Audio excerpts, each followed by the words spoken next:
chers téléspectateurs de 14 TV Gabon, bonsoir. Soyez les bienvenus pour ce flash d'information du jeudi 11 janvier 2024 dans le magistère universel. Notre monde ainsi que nos frères et sœurs ont plus que jamais besoin de tendresse. C'est par ces mots que le Saint-Père s'est adressé ce jeudi 11 janvier 2024 aux sentinelles de la Sainte Famille, en rappelant la vocation d'une sentinelle qui essaie d'incarner la tendresse de Marie pour l'Église et pour le monde. Le pape François rappelle l'engagement de ses membres qui pourrait paraître dérisoire aux yeux des hommes, mais pourtant beaucoup aux yeux de Dieu s'il est accompli avec fidélité dans le temps, avec foi et ferveur.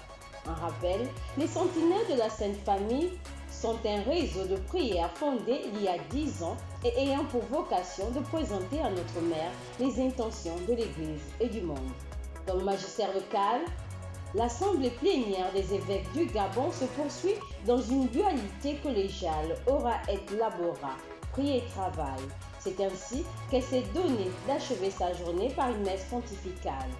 Hier, la chapelle des Sœurs Bleues de Castres, située à la gare routière, a servi de cadre à la célébration eucharistique présidée par Monseigneur Séverin Diengue Manganta, évêque du vicariat apostolique de Makoko, qui a invité les participants à avoir un engagement citoyen et politique comme celui de Jésus, le plus expérimenté, à savoir être avec Dieu, être avec les hommes.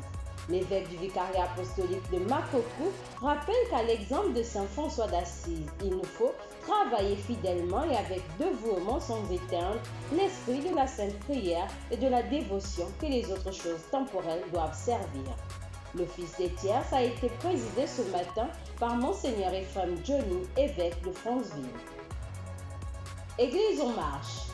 Dans un entretien exclusif accordé à la rédaction de 14 TV Gabon ce jeudi 11 janvier 2024, l'abbé Henri Noël Ndoma-Biagé, responsable de la sous-commission apostolat des laïcs, est revenu sur quelques projets majeurs de cette institution pour le compte de cette année pastorale 2023-2024 dans l'archidiocèse de Libreville. Il s'agit notamment d'une charte de fonctionnement qui est encore en élaboration et qui sera un cadre juridique permettant son bon fonctionnement. À cet effet, il convie les fidèles laïcs ce samedi 13 janvier 2024 de 15h à 17h à la chapelle Saint-Jean-Paul II de la paroisse Saint-Pierre de Libreville à la première rencontre, large diffusion. Dans le diocèse de Mouila, une réunion préparatoire de la deuxième édition du pèlerinage des jeunes s'est tenue hier mercredi 10 janvier 2024 à la paroisse Saint-Martin de Mouila. Cette rencontre a vu la participation des coordinations pastorales des jeunes doyennés et leurs aumôniers, les abbés Alban Mathieu Ibinda et Jesper Badinga, sœur Marianne, sœur trinitaire, le comité de pilotage de la précédente édition et la CPJ de la paroisse Saint-Jean apôtre. Société. Dans un communiqué lu hier 10 janvier 2024 par le colonel Ulrich Mafumbi, le CTRI a rendu public sa décision d'alléger les charges d'exploitation de la Société d'eau et d'énergie du Gabon SEEG. L'objectif de cette décision est de sauver cette entreprise publique en agonie afin de préserver l'emploi de nombreux compatriotes.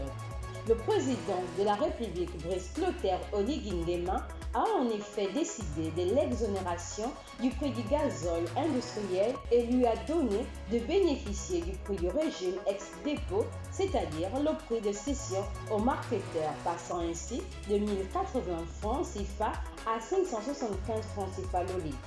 Les ménages espèrent également de cette décision une baisse considérable des coûts mensuels de l'eau et de l'électricité. Chers téléspectateurs de 14 TV Gabon, c'est ainsi que s'achève votre flash d'information de ce jeudi 11 janvier 2024. Nous vous remercions de l'avoir regardé. On marche vers les 200 ans de l'histoire de l'évangélisation de l'Église catholique au Gabon. Gardons la foi, l'espérance et la charité.